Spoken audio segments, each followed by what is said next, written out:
Primera Timoteo capítulo 5.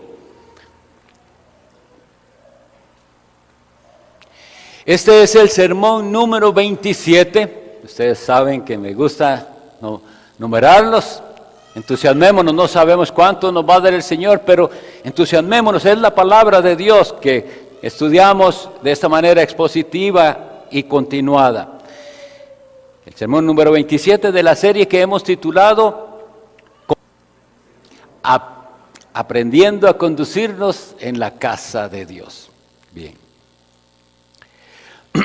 Leemos en 1 Timoteo 5, los versículos del 1 al 16. No reprendas al anciano, sino exhórtale como a padre, a los más jóvenes como a hermanos, a las ancianas como a madres, a las jovencitas como a hermanas, con toda pureza. Honra a las viudas que en verdad lo son. Pero si alguna viuda tiene hijos o nietos, aprendan estos primero a ser piadosos para con su propia familia y a recompensar a sus padres. Porque esto es lo bueno y agradable delante de Dios. Mas la que en verdad es viuda y ha quedado sola, espera en Dios y es diligente en súplicas y oraciones noche y día. Pero la que se entrega a los placeres viviendo está muerta. Manda también estas cosas para que sean irreprensibles, porque si alguno no provee para los suyos y mayormente para los de su casa, ha negado la fe y es peor que un incrédulo. Se ha puesto en la lista solo la viuda no menor de 60 años que haya sido esposa de un solo marido, que tenga testimonio de buenas obras, si ha criado hijos, si ha practicado la hospitalidad, si ha lavado los pies de los santos, si ha socorrido a los afligidos, si ha practicado toda buena obra. Pero viudas más jóvenes no admitas, porque cuando impulsadas por sus deseos se rebelan contra Cristo, quieren casarse, incurriendo así en condenación por haber quebrantado su primera fe. Y también aprenden a ser ociosas, andando de casa en casa, y no solamente ociosas, sino también chismosas y entremetidas, hablando lo que no debieran. Quiero pues que las viudas jóvenes se casen, críen hijos, gobiernen su casa, que no den al adversario ninguna ocasión de maledicencia, porque ya algunas se han apartado en pos de Satanás. Si algún creyente o alguna creyente tiene viudas, que las mantenga y no sea gravada la iglesia, a fin de que haya lo suficiente para las que en verdad son viudas. El Señor añada bendición a esta lectura de su palabra.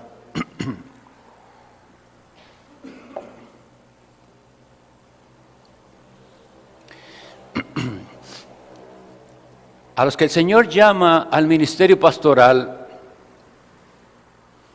los llama a apacentar el rebaño de Cristo, y son muchas las tareas, como hemos visto. La primera, alimentar el rebaño, que es darle la palabra de Dios. Por eso parte de lo que deben hacer los pastores, o el centro es eso, predicar, enseñar la palabra, porque es alimentar ovejas. Pero el cuidado de las ovejas lleva muchas más cosas, no es solo darles de comer y darles de comer. Hay que hacer una labor de vigilancia a ver si alguna da muestras de estar enferma. Hay que vigilar a aquellas que se quieren salir, se quieren extraviar, y hay que aplicar entonces los que saben de cuidado de rebaño de ovejas llamarían la vara y el cayado. Nosotros sabemos poco de ovejas porque en nuestro país no hay ovejas, pero podemos investigar un poco y verán todo lo que es el cuidado de las ovejas. Alimentación, cuidado cuando se enferman, cuidado cuando se extravían, y a veces hay que aplicar la vara con las ovejas. ¿Qué significa esto? Que no solo es instrucción, que no solo es corrección, sino que hay amonestación. Esos tres elementos están en un ministerio bíblico de la palabra. Y el pastor tiene la labor de reprender. Es parte de su oficio.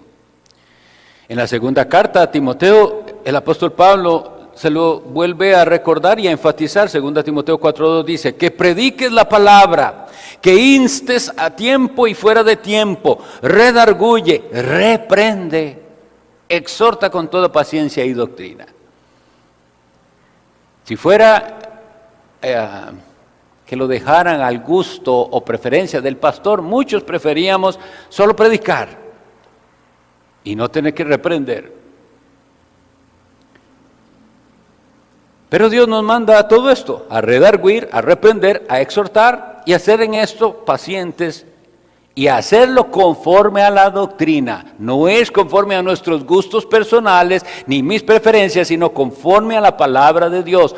Cada persona que se une a esta iglesia, cuando leemos el pacto de membresía que dice que se va a sujetar a sus pastores, hay una cláusula que dice siempre y cuando ellos permanezcan fieles a la palabra de Dios. No debemos sujetarnos a algo que no sea bíblico, que no pueda usted demostrármelo bíblicamente, que Dios lo pide así. Pero entonces empieza por algo bien interesante aquí, diciéndole que hay advertencias de cómo hacer las cosas. Es importante lo que usted hace, pero es importante cómo lo hace. Y dice, una persona porque sea anciano, aquí realmente la palabra es la misma, la palabra griega presbítero es la misma para anciano de edad que para anciano de oficio, es decir, para un pastor. Entonces es el contexto el que nos ayuda a ver que en este caso lo más probable es que se refiere a ancianos de edad. Pero supongamos que no, entonces a cualquier anciano vamos a tener esta instrucción. No hay que reprender a un anciano. Hay que tenerle un cierto respeto y hacer las cosas diferentes con él. Dice, exhórtale como a padre. En el libro de Levítico, capítulo 19, versículo 32, la ley de Dios nos manda, la ley de Dios vigente nos manda, delante de las canas te levantarás y honrarás el rostro del anciano y de tu Dios tendrás temor, yo Jehová. Es decir, oigan todos, pequeños y grandes, el irrespeto a los mayores es pecado. Había antes una costumbre, los que son como yo o más viejos, en las aulas, las clases de la escuela, cuando estábamos en clase y llegaba otro profesor o la directora, todos los chicos inmediatamente se levantaban. Y hasta que a uno le dijeran, siéntese, se sentaban. Eso no existe. No existe ya. Era un simple detalle, pero mostraba que a los niños se les estaba enseñando algo. A sus mayores se les respeta. Sea quien sea, familiar o no familiar, se respeta a los mayores. Hoy en día crecieron, esta generación que tenemos, por culpa nuestra, por no inculcarles la palabra de Dios, no conocen lo que se llama respeto a los mayores. Y responderán diciendo, ¿y ese qué es mío? No es nada mío. No, aquí no dice que sea nada suyo. Es mayor que usted, respételo. Lo vuelvo a leer, Levítico 19:32. Delante de las canas te levantarás. Ahora, no estoy propiciando que es que esto haya que hacerlo físicamente, de verdad. Es respete porque esas canas implican que esa persona es mayor. Usted lo va a respetar. Honrarás el rostro del anciano. Ahora bien, entonces, el pastor va a dar el ejemplo. Y el pastor, cuando tiene que tratar con una persona de edad o con otro que también sea pastor, va a ir con cuidado, con un respeto diferente. Vamos todos a aprender a respetar a los mayores. Y un consejo para ustedes: no reprenda a sus papás, ni trate de aconsejar a sus padres. Primero, no sirve porque ningún papá acepta, casi ninguno, que yo pueda recordar, nunca aceptan un consejo de los hijos. Pero por otro lado es ser respetuoso, es su papá. Aunque esté mayor, no es un niño, aunque la gente diga, es que se vuelven a ser niños. No, es su papá, es su mamá, respételo. Y si tiene problemas, que los tendrá, todos los que cuiden ancianitos sabrán que tienen problemas. Si hay problemas, no trate usted de aconsejarle, llame al pastor. Al pastor le escuchan un poquito más. Y el pastor con prudencia le se acercará y con amor le hablará, como dice aquí, como a padre. Porque hay cierta autoridad que ellos reconocen. Se supone que el pastor es el hombre de Dios. No usamos casi ese lenguaje, pero es el que la Biblia usa. Y entonces le escuchará. Si atendemos a esto, habrá armonía. Vuelvo a insistir, no regaña a sus papás, ni a su abuelo, ni a su abuela. Eso es falta de respeto. Usted, si tuviera, y si de veras se da, debe hacerlo muy cuidadosamente, pero sírvase de los pastores, a los cuales Dios puso también en esta tarea de exhortar a los ancianos como a padres. Luego viene la reprensión de los jóvenes. Y dice que a los jóvenes hay que reprenderlos como hermanos. Hay un problema serio hoy en día en las iglesias en las que tienen estas actividades de jóvenes y que lo que las dirige es otro joven. No es el modelo que vemos en la Biblia. Quien debe dirigir debe tener un nivel de madurez, pero vean a lo que hemos llegado, que incluso aunque el que dirige jóvenes no es joven, se viste como si fuera un adolescente, porque él cree que de esa manera se gana a los chicos. Y habla como ellos. Todo mal, como dicen. Así no es. Tenemos que darles, estos jóvenes que vienen el sábado, nuestros chicos tienen que percibir que nosotros los amamos y los queremos orientar porque ellos no saben. Ellos creen que saben, pero no saben. Y vamos a manifestarles, estamos aquí para ayudarles con la palabra de Dios. Pero no haciendo una camaradería, usted padre, para acercarse a su hijo, tratarlo como si él fuera igual, como si usted fuera igual a él. Y hoy en día se da hasta que se tratan como si fueran iguales, no son iguales. No, el líder que Dios pone en la iglesia tiene que tener un cierto nivel de madurez y sí, con amor se acerca a los jóvenes como se acerca a un hermano. Y a las jóvenes, como dice, con toda pureza. Hay algo que yo sé que va contra toda la cultura que nos rodea, pero que nosotros solemos decir en nuestras iglesias. Hay como un acuerdo de que le decimos a los que son, por ejemplo, tienen una relación de noviazgo, es su hermana. No es su esposa, hasta que se casen es su esposa. Y como es su hermana, la trata como su hermana. ¿Ven? Y como a su hermana usted no ¿qué puedo decir? Tiene que respetarla. Es su hermana, no es su esposa. A la esposa sí se puede darle besos y otras cosas, pero es la esposa. Y eso tienen que ellos entenderlo. Entonces, cuando aquí habla de pureza es eso, que se va a acercar a una joven con pureza.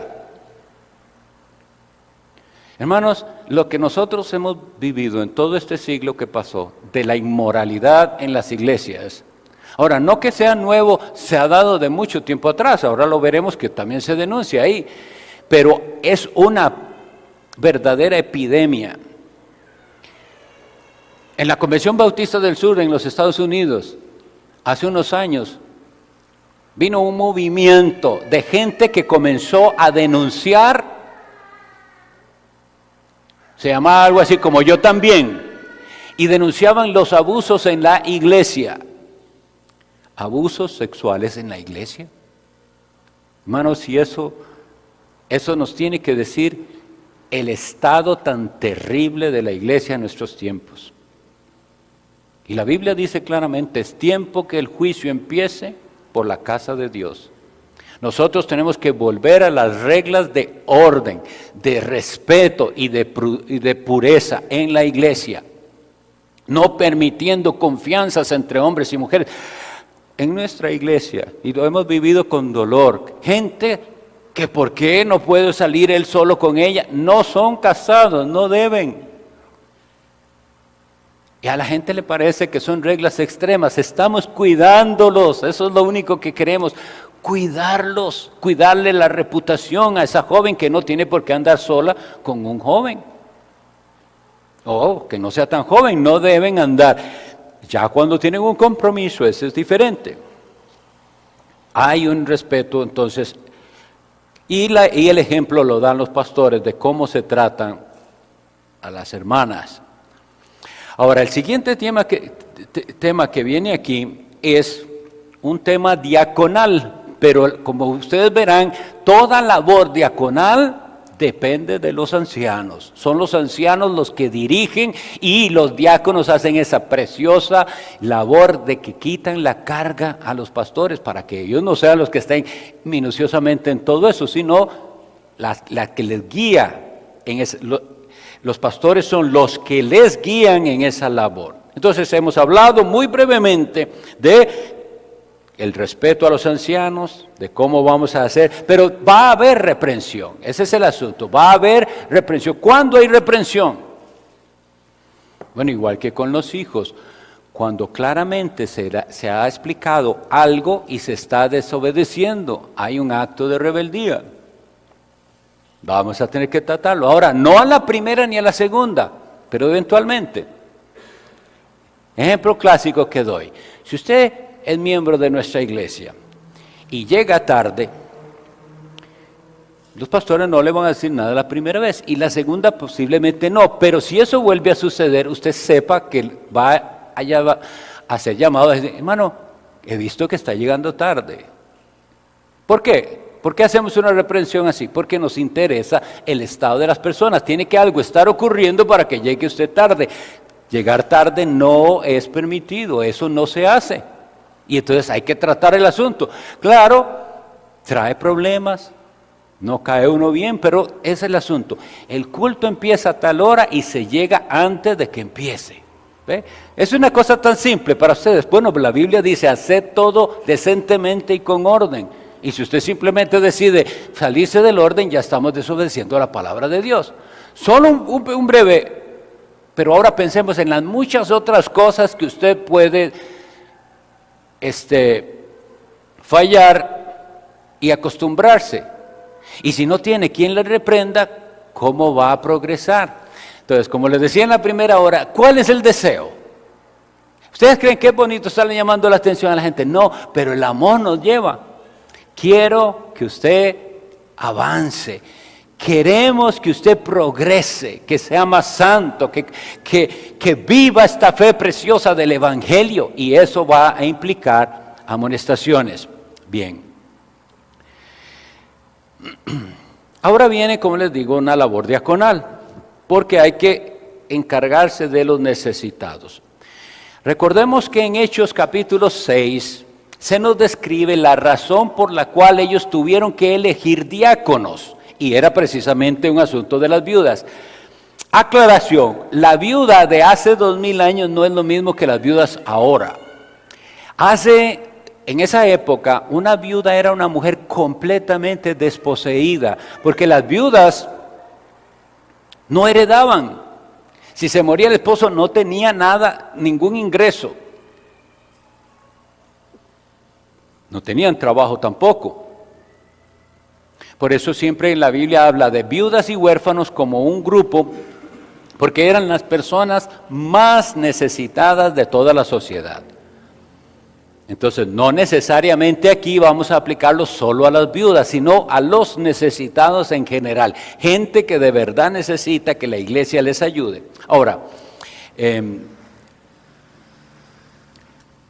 cuando aquí dice honra a las viudas, que en verdad lo son, vemos que hay una palabra que muchas veces no entendemos el significado, es honra. ¿Qué es para ustedes honrar? Algunas personas lo identifican con un simple sentimiento de respeto hacia alguien, pero no es así. Ese honrar tiene que ver con retribución económica. Por ejemplo, les leo lo que dice Marcos 7, 11 y 12. El Señor Jesucristo está tratando con los fariseos y les dice que ellos son hipócritas y les dice lo siguiente, dice: Pero vosotros le decís a la gente, basta con que diga un hombre al padre o a la madre, es corbán, que quiere decir mi ofrenda a Dios, todo aquello con que pudiera ayudarte, y no le dejáis hacer más por su padre o por su madre. Explicación. Esa palabra es corbán, aquí lo está diciendo que significa, es mi ofrenda a Dios. Entonces, quiere decir que para los fariseos, cuando una persona tenía un dinero, y con ese dinero quería honrar a sus padres, pero los fariseos decían, pero ¿sabe qué? Échelo mejor en las ofrendas, y dígale a su padre, es mi ofrenda a Dios, aquello con lo que pudiera honrarte. Honrar es dar un reconocimiento económico que necesitaban estas viudas, o un reconocimiento en su ayuda, es decir, ellas no tenían cómo subsistir si alguien no les daba. Entonces ese honrarlos es darles, había que darles. Y de eso habla Hechos 6, ¿verdad? La distribución diaria, había que repartir diariamente los alimentos. Pero aquí entonces se nos enseña esto, que hay un principio básico de la familia, encargarse de sus padres. No deben ser una carga para otros. Es deber de la familia encargarse de sus padres. Tanto que dice que aquel que no lo hace se ha vuelto peor que un incrédulo. Lo leyeron conmigo, ¿verdad? El versículo 8. Si alguno no provee para los suyos, y mayormente para los de su casa, ha negado la fe y es peor que un incrédulo. Qué interesante que se tome tan seriamente el no proveer para la casa como negar la fe. Y es por eso, porque la fe no puede ser un simple sentimiento, ni siquiera algo aquí en la mente. Es algo que se demuestra como usted vive. Y si usted es capaz de ver a su familia en necesidad y usted no hacer nada, usted está negando la fe. Porque el amor da.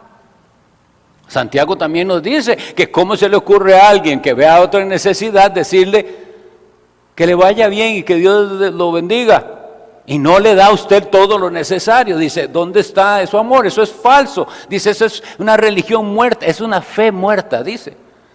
Así como el cuerpo sin el espíritu está muerto, una fe sin obras está muerta. Y lo que está diciendo aquí, que la fe que no produce ni siquiera el interés sincero para ayudar a sus familiares, no es fe. ¿Qué más aprendemos de este fragmento que hemos leído? Bueno, que se tenían listas, y que tener listas de cosas es orden en la iglesia. Investigando sobre el asunto, resulta que en aquellas épocas existía como un puesto en la iglesia, en las iglesias, que era precisamente para las viudas, casi que contratadas para ciertas labores. Entonces ellas, al ser viudas, se dedicaban a eso de manera constante, y la iglesia la sostenía. Entonces era como una dedicación.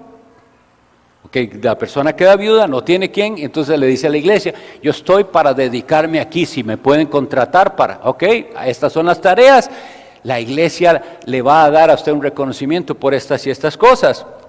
Era una vida al servicio de la iglesia, por eso aquí dice que haya practicado la hospitalidad, que ha lavado los pies de los santos, que ha socorrido a los afligidos, que ha practicado toda buena obra. Pero en cuanto a esto de dedicación a la iglesia, les quiero leer lo que dice la Biblia sobre una mujer llamada Ana, y esto está descrito en Lucas 2:37, que dice, y era viuda hacía 84 años, y no se apartaba del templo, sirviendo de noche y de día con ayunos y oraciones. Era una persona que estaba dedicada al servicio de Dios, no solo a las disciplinas espirituales de ayuno y oración, sino a toda la labor de servicio. O sea, ella estaba ahí siempre. ¿Por qué? Porque no tiene hijos, no tiene labor, no tiene qué hacer, y no está pensando en sí misma, en su egoísmo, que eso es la gente, esa es la filosofía de hoy en día, que se le dice a los ya personas mayores, Ya usted hizo mucho. Dedíquese a usted, dedíquese a pasear, a pasarlo bonito. Y les crean la idea a los ancianos de que la felicidad es no hacer nada o los placeres de esta vida. No. Ustedes y yo que ya vamos de camino hacia la ancianidad si el Señor nos deja. Tenemos que llegar a esa ancianidad siendo útiles. Ahí está el gozo en que su familia sepa que hasta el último momento el abuelo o la abuela era servicial y ayudaba en lo que podía. Muy contrario a lo que, como les digo, ahora vemos. Ahora, aquí dice unas frases muy fuertes con respecto a unas personas que entonces parece que se dedicaron a servir al Señor y habían prometido que lo harían y después, dice aquí, se van en pos de Satanás. Satanás significa adversario, es decir, tenemos un adversario y algunos prefieren irse tras él.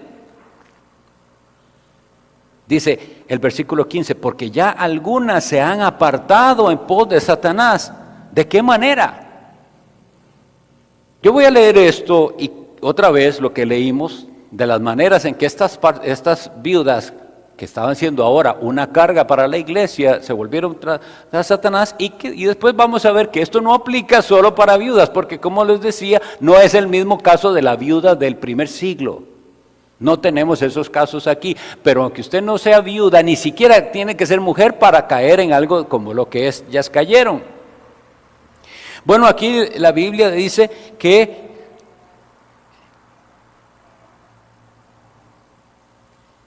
incurriendo en condenación, porque dejaron su intención inicial, dice, aprenden a ser ociosas, andando de casa en casa, no solamente ociosas, sino también chismosas y entremetidas, hablando lo que no debieran. En Proverbios 7:11 se nos describe aquí a una mujer pecadora y dice, es alborotadora y rencillosa, sus pies no pueden estar en casa. Eso es pecado. Andar de casa en casa es pecado.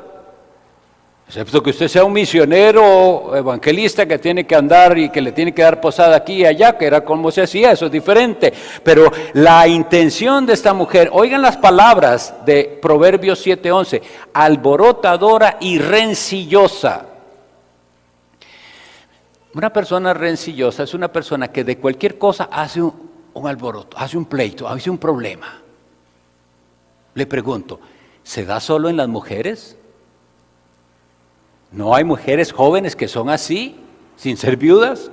¿No hay hombres que son también así y que de todo quieren hacer un problema? ¿Es rencilloso y alborotador también? Claro que aquí se nos da un caso específico de la mujer porque se está hablando de ella y dice, no puede estarse en casa. Hay personas así, que no pueden estar en casa, tranquilos, siempre tienen que salir a algún lado y andar paseando y andar conociendo. ¿Y cuál es ese afán de gastar dinero? Porque para salir hay que gastar dinero. Bueno, pues aquí lo da como una actitud incorrecta. Y si la Biblia me dice que eso es incorrecto, vamos a alejarnos de eso. Ociosidad, dice que son ociosas. ¿Qué significa ociosidad? Estar inactivo. Ahora, hay razones y razones. Usted puede estar inactivo por enfermedad o puede estar inactivo por ociosidad. No es que es incapaz. Y ahí es donde viene otra vez más el corazón. Porque tenemos que aprender a ser sinceros. ¿De verdad estoy incapacitado para hacer y para ayudar? ¿O es simplemente la pereza que gobierna mi corazón la que no me permite hacer algo por alguien, ayudar a alguien, participar en el servicio? Dice que son ociosas. Y tienen tanto tiempo entonces que en ese tiempo se utiliza mal. Dice que aprenden a ser chismosas. La palabra del Señor nos dice claramente, no andarás chismeando entre tu pueblo, no atentarás contra la vida de tu prójimo, yo Jehová. Chismear es atentar contra la vida de su prójimo. ¿Lo hacen solo las mujeres?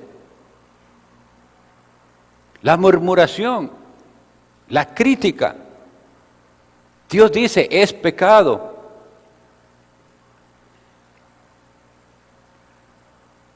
Entremetidas. ¿Qué es eso? ¿Qué es entremeterse? No hay discreción. Hay personas que han lastimado a otros por sus indiscreciones. El amor tiene que privarnos y dice, pero ¿cómo lo puedo decir para decir, pero es que a usted, ¿qué le importa? ¿Por qué pregunta? ¿Por qué quiere saber siempre todas las cosas, el por qué? Y si este es hijo del otro, o si tiene el mismo papá, o cosas como esas. Hermanos, ¿qué cosas tan horribles la indiscreción hace? Nosotros venimos aquí y nosotros tenemos que encontrar en la casa de Dios un refugio de personas que se aman, se ayudan, estamos sobreedificando. Cuidemos entonces de no entremeter, de no meternos donde no deberíamos. Y sí pensemos, eso sí, en involucrarnos amorosamente con un sincero deseo de ayudar. Porque tenemos que identificarlo bien. Estas personas que son entremetidas, su excusa es eso, que ellos piensan mucho en el prójimo. Ahora, cuando yo dije esa frase, ¿a usted qué le importa? No quisiera propiciar que es que a usted no le importe nadie. No, nos interesa, pero hay ciertos detalles de la vida de otros que a nosotros no debemos por qué estar indagando. Excepto cuando esa persona, en confianza, abra su corazón y le diga a usted algo que no le ha contado a muchos otros. Pero ¿cuánto ha dañado la persona chismosa en la cual alguien confió y le contó algo que no le había contado a nadie? Y cuando se da cuenta, la mitad de la iglesia ya lo sabe. Lastimó y defraudó a una persona que ya no puede volver a confiar en otros.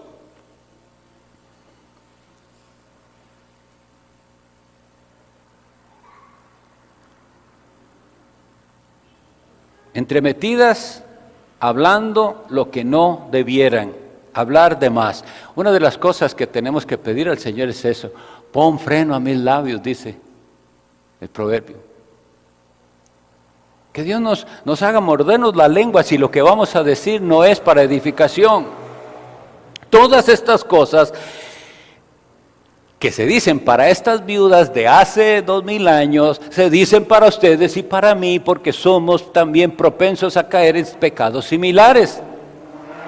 No solo esas viudas necesitadas caían en eso, sino que ustedes y yo también podemos caer en muchas de estas actitudes parcialmente. Nosotros vivimos en una cultura igual que propicia ese egoísmo y que nos hace pensar de nosotros mismos como que somos las víctimas siempre de todo lo que pasa. Necesitamos la gracia de Dios porque, como les digo, todas estas conductas feas que hemos leído aquí, las podemos practicar nosotros también. Entonces, ¿cuál es el consejo del apóstol para ellas? No admita en la lista mujeres que están jóvenes todavía, se pueden casar, y si se pueden casar es para servir, porque el matrimonio es una labor de servicio. El hombre que se casa está sirviéndole a su esposa y a sus hijos, es su guía, se va a desvivir por ellos. La mujer que se casa va a servirle a su esposo y lo va a cuidar y va a ordenar y va a ayudarle en la casa. Por eso se le llama ama de casa, ¿verdad? Y va a guiar a esos niños, pero todas esas son labores que se tienen que hacer con amor, en servicio a Cristo. ¿Y qué fue lo que hacía que estas personas hicieran lo que hacían? Dice así el versículo 11. Impulsadas por sus deseos, se rebelan contra Cristo. En este caso específico es que ellas habían adquirido un cierto compromiso de servir al Señor, no pensar en más y en casarse para dedicarse al servicio de Cristo, y ahora dicen que no. Y puede que usted diga, ese no es mi caso, porque yo no he firmado nada, ni me he comprometido a nada, pero oiga la frase, se rebelan contra Cristo. ¿Qué es rebelarse contra Cristo? Cuando Cristo llama, veíamos hoy hace 8, las palabras tan preciosas del Evangelio que dice, sígueme. Eso es todo lo que dice el Evangelio que Cristo decía, sígueme.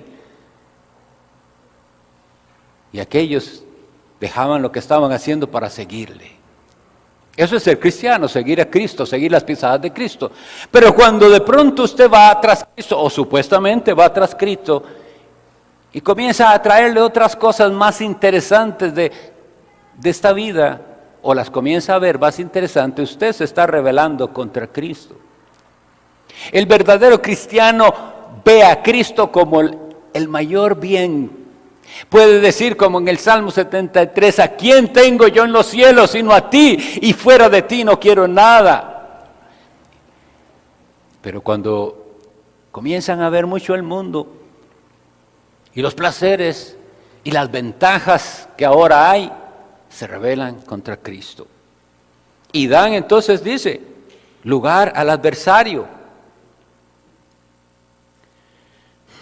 Bueno, esta es mi reprensión desde aquí, para todos. Como decía, hay la exhortación como hermanos, una exhortación que es más bien una consolación. La palabra griega es bastante interesante, parakaleo, y es el que va al lado suyo, ayudándole. No hace las cosas por usted, pero él le ayuda, es su apoyo. Eso es lo que nosotros tratamos de ser. Nosotros no debemos desear un liderazgo que nos diga absolutamente todo lo que tenemos que hacer y lo que no tenemos que hacer, ni generar una dependencia con los pastores tal que la persona no da un paso sin haber llamado al pastor para tomar. No es lo que deseamos. Lo que deseamos es, con la palabra, enseñarle principios bíblicos para que usted tome decisiones correctas. Pero vendrá el momento en el que usted necesita esa exhortación o esa reprensión por no estar tomando las decisiones correctas o porque vemos que se va desviando del camino. Entonces, si usted está considerando pertenecer a esta iglesia, sepa que usted viene a una iglesia donde los pastores, el pastor Randall y yo, tenemos un compromiso delante de Dios de vigilar que usted camine tras de Cristo. Y si percibimos que de alguna manera no lo está haciendo, es nuestro deber orientar y reprender, pero lo haremos con amor, porque lo que nos motiva es el bien de las ovejas. Porque las ovejas que están bien y siguen al pastor y están sanitas y bien alimentadas, todo eso trae gloria a Cristo. Y eso es lo que buscamos, la gloria de nuestro Salvador. Pidamos al Señor que esta palabra Él la haga penetrar a nuestra mente y nos haga considerar si estamos viviendo como Él nos manda. Oremos. Te damos gracias, nuestro buen Dios, porque tu palabra habla con claridad y nos vemos muy necesitados de tu gracia, que si no fuera por esa gracia preciosa y ese auxilio de tu Espíritu Santo, nos desviaríamos 1000 veces del camino. Ayúdanos, Señor, a mantenernos fieles, a cuidarnos unos a otros, que nuestra vida y conducta sea un testimonio de una fe verdadera en el Salvador Jesucristo. Oramos en el nombre de tu Hijo Jesús. Amén.